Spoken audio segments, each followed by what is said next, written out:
sun was shining. And the sun was shining as if the rain never came. In all his young life, Sylvester had never had a wish gratified so quickly. There must be magic. There must be magic. And I guess And I guess the magic is this is in the marble that to make a test. make a test put the pebble on the ground. I wish it would rain again. Nothing happened. Maybe I should be holding the pebble in my food. I wish it would rain again. Suddenly the sky turned black. It was lightning and a clap of... Then excited? I must tell my father. I must tell my mother and father about this amazing and remarkable pebble. As he was crossing Strawberry Hill, thinking of the many things he could wish for, he was startled to see a mean, hungry lion looking right at him. If Sylvester hadn't been so frightened, he could have made the lion disappear, or he could have wished himself home with his mother and father. He could have wished many things, but he panicked and didn't think carefully. I wish I were a rock. And he became a rock. The lion came bounding over and sniffed the rock, and then went away confused. I saw that donkey clear as day, made him going crazy. And there was Sylvester, a rock on Strawberry Hill, with the magic pebble lying right beside him on the ground and unable to pick it up. Oh, how I wish I were myself again. But nothing happened. He had to be touching the pebble to make the magic work, but there was nothing he could do. Night came with many stars. Meanwhile, back at home, Mr. and Mrs. Duncan, stand up, were friends came out. Kitten, have you seen our son Sylvester? No, we have not seen him. And then the piglets came out. Behind every rock and tree and blade of grass, into every nook and gully of the neighborhood, and beyond, but found not a scent of him. They sniffed the rock on Strawberry Hill, but it smelled like a rock. It didn't smell like Sylvester. After a month of searching, Mr. and Mrs. Duncan didn't know what to do. They tried to go about their usual ways, but it was useless.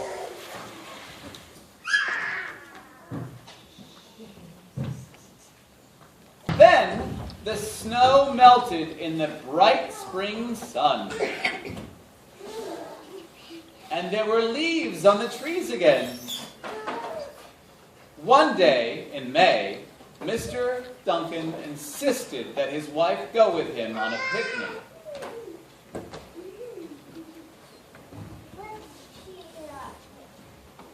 Let's try to live it.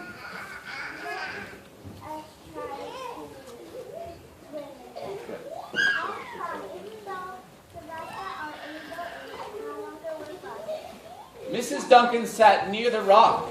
The warmth of his own mother sitting near him woke Sylvester up. He wanted to shout, Father, it's me. I'm right here. but he couldn't because he was just a rock. He was stone dumb.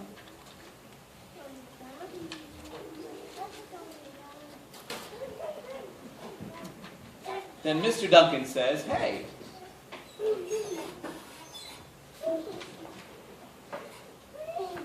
look at this.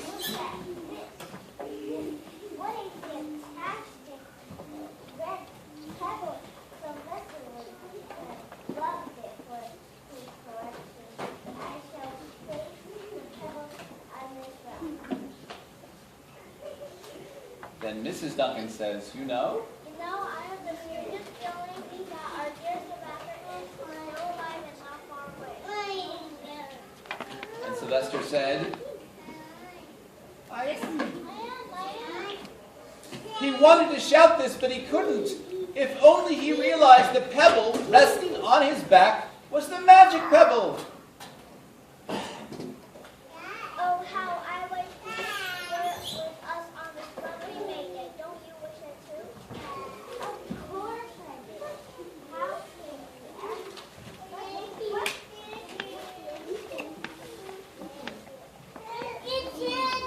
Then Sylvester said, and in less than an instant, he was his real self. And Mrs. Duncan was so excited, she said, Sylvester, it's you, it's you. and Sylvester said, Mother, Father.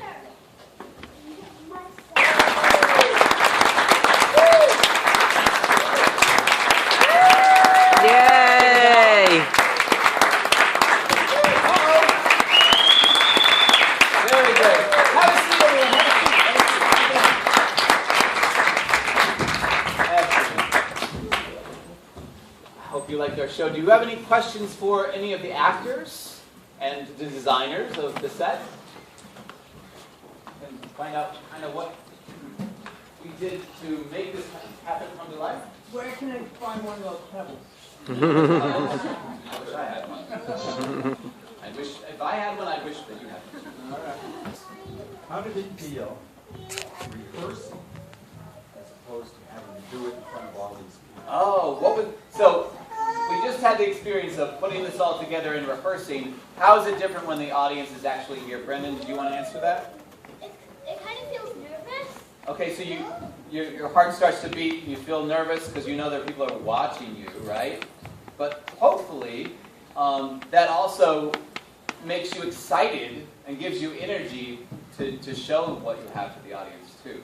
So it's not bad to feel nervous because it shows that you care. Yes. How many years have you been teaching?